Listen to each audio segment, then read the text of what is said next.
안녕하세요. 현학부입니다. 반갑습니다. 코로나 바이러스 이제 일상이 된 것 같아요.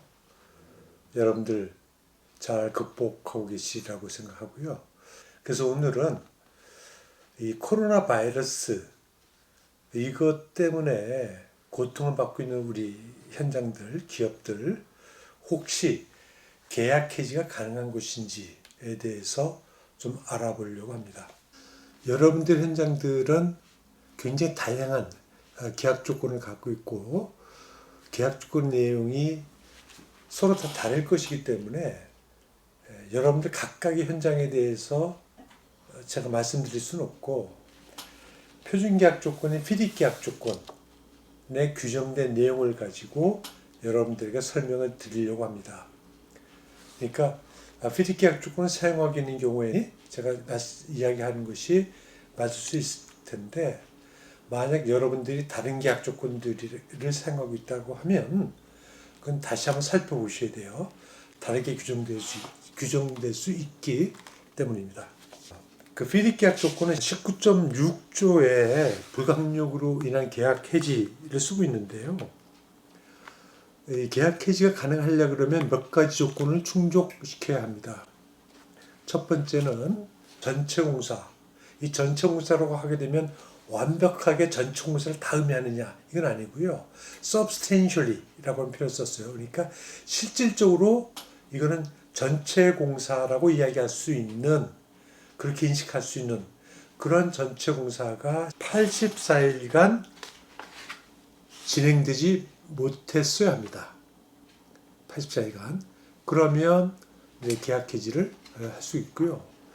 그런데 그 불가항력 조항으로 인해서 뜨문 뭐 불가항력 지금 코로나 바이러스 같은 경우는 이런 경우가 없을 것 같은데 때때로 방해받았다.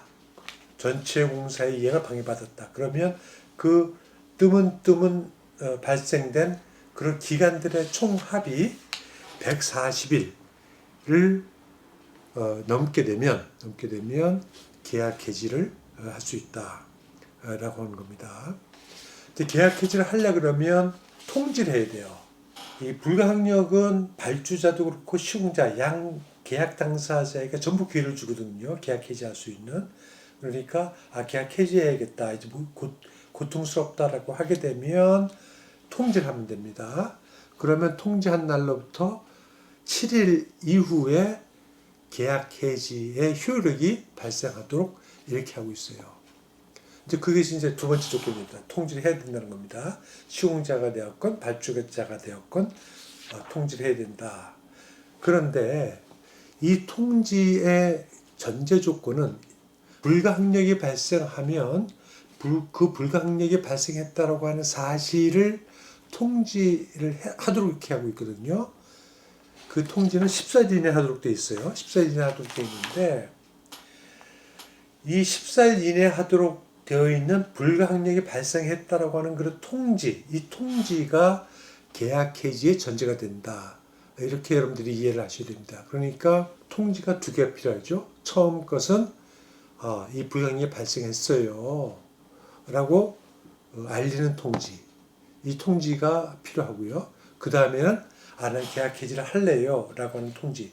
그 두 가지의 통지가 필요하다라고 하는 것을 이해를 하시고 통지는 모든 계약의 기본입니다.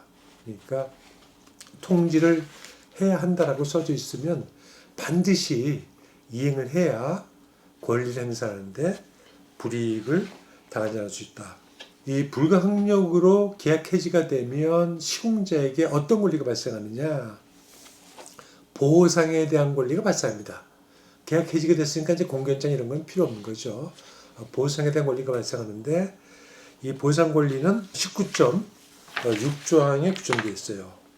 보상 금액은 엔지니어가 결정하도록 되어 있고 이 엔지니어가 페이먼트 서티피케이트, 기성 확인서, 대가 지급 확인서를 발급하도록 되어 있습니다. 그러니까 이것은 어떤 페이먼트, 기성의 절차에 준해서 진행이 된다. 이렇게 이해를 하시면 되겠습니다.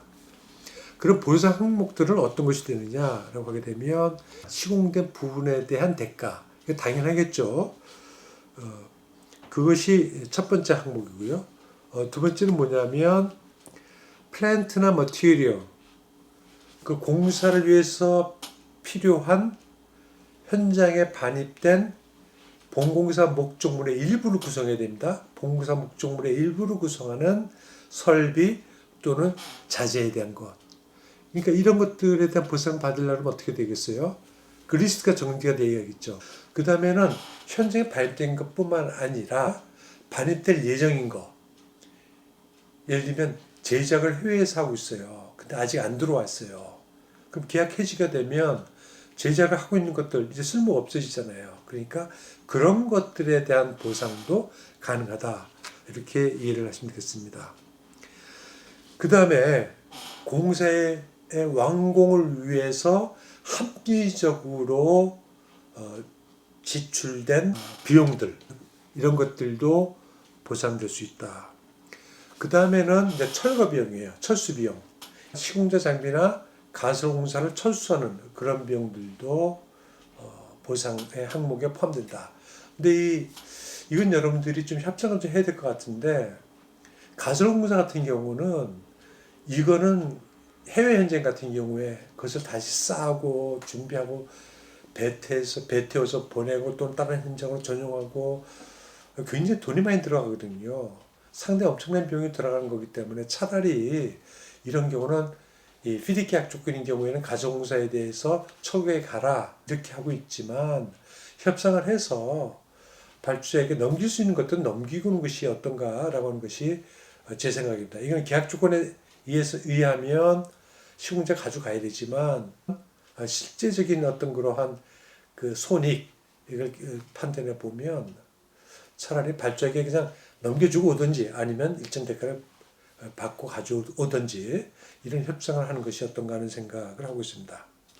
그 다음에는 인력 철수 비용, 그러니까 우리 그 노무자들 그리고 우리 직원들에 대한 철수 비용 이런 것들도 보상이 가능하도록 이렇게 하고 있다. 이렇게 이해를 하시면 되겠습니다. 예, 그러니까 불가항력으로 계약을 해지할 수 있다. 그런데 일정 조건이 충족돼야 된다라고 하는 것. 그리고 제가 말씀드린 것은 피디 계약 조건을 기반으로 했기 때문에 여러분들의 계약 조건은 달리 써져 있을 수 있다. 그러니까 다시 한번 꼼꼼히 읽어보시고요. 과연 내가 코로나 바이러스 이것을 이유로 해서 계약을 해지할 수 있는지 꼼꼼히 따져보시고, 잘 모르시겠다라고 하게 되면 전문가 도움을 좀 받으세요. 그러면 계약 해지라고 하는 것은 큰 사건이기 때문에 공사를 그만하는 거잖아요. 그렇기 때문에 잘못하게 되면 역효과, 극단적인 역효과, 역타절을 당할 수도 있습니다. 그렇기 때문에 좀 세심하게 살펴보시고 가능한 한 전문가의 조언을 좀 받을 것을 추천드립니다. 예, 오늘 여기까지 하겠습니다. 감사합니다.